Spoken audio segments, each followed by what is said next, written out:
It's the bane of beginner and seasoned crocheters alike. Wonky edges and a stitch count that doesn't match up with the pattern. And what to do at the edge of your flat crochet projects seems to change from pattern to pattern, and even from stitch to stitch. In this tutorial, I'm going to try to help explain the reasoning behind phrases like doesn't count as a stitch or work into the top of your turning chain, so that you really understand what your pattern writer is trying to tell you, or so you can even branch out into designing your own next project with stitch count confidence. At the most basic level, crochet is really about two things. Which stitch do I make? And where do I put it? To answer either of these questions, let's break down the anatomy of a stitch. In this picture, you can see a sample of double crochet. Take note of the location and appearance of the post and the stitch. The post is the longer bit underneath the stitch, which sits on top of the post kind of like a hat. And also notice how the stitch sits just to the right, aka slightly behind its corresponding post. Also notice the 3 chains at the beginning of the row, labeled in green in my little picture. In crochet, when we start a new row, you often have to make some amount of chains before you turn your work. You make this turning chain so that you can get the right height for the stitch pattern of the new row. The key to straight edges is knowing when that turning chain counts as a stitch and when it doesn't. When a pattern indicates that a starting chain doesn't count as a stitch, you will work your first new stitch into the stitch below your chain. This means your first stitch of the row will line up with the last post of the previous row. This is uncommon in double crochet, which I'm demonstrating with here. As you can see, when you ignore the chain, it kind of leaves a lot of bulk on the side of your work. But in single crochet, it is very common for the turning chain to not count as a stitch.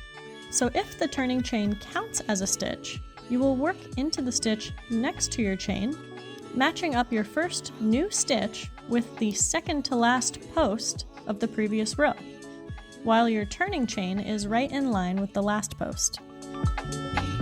It's really that easy to start a new row. Simply work your first stitch into the very first stitch below that you see, if your chain doesn't count as a stitch, or work into the second stitch of the row below if your chain counts as a stitch. So that takes care of the beginning of a row. But what about the end?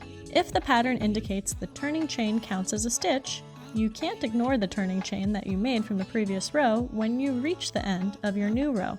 You must work a stitch into the top of the last chain. So if your project doesn't count turning chains as stitches, you will end your row just like this, by working into the last true stitch. But in my little sample, we are counting turning chains as stitches, so if I simply chained up and turned from here, I would decrease my total stitch count by 1. And this is a very common mistake that causes crochet projects to shrink, but we're going to fix that right now by working into the top of the turning chain. So it may be kind of hard to recognize your turning chain from behind. Let's turn it around and we can clearly see the chains that we're used to. There's 1, 2, and 3. That's the top of the turning chain. And if I turn it back around, I can see that this little loop here is part of that third chain, and that's perfectly fine to work into to make sure that the top of your turning chain 3 has gotten a stitch. Now your stitch count will be maintained and your crochet project won't shrink or curve or get smaller or bigger. And as a little bonus tip, like I mentioned, it's common in patterns with double crochet for the turning chain to count as a stitch. And for single crochet, it's rare for the turning chain to count as a stitch. When it comes to half double crochet, it could really go either way. And if your pattern doesn't specify, you can assume that in double crochet the turning chain will count as a stitch, that the single crochet turning chain will not count, and you can choose which method you like best for half double crochet, as long as you stay consistent with it and remember the rules we learned here. Having a full understanding of the counting one, not counting as one method is the best way to advance your crochet skills and tackle harder and harder patterns. I hope this explanation about keeping crochet edges straight was helpful. No tricks, no gimmicks, just some old-fashioned crochet know-how. Now you can tackle more complex projects with confidence. Thank you so much for watching.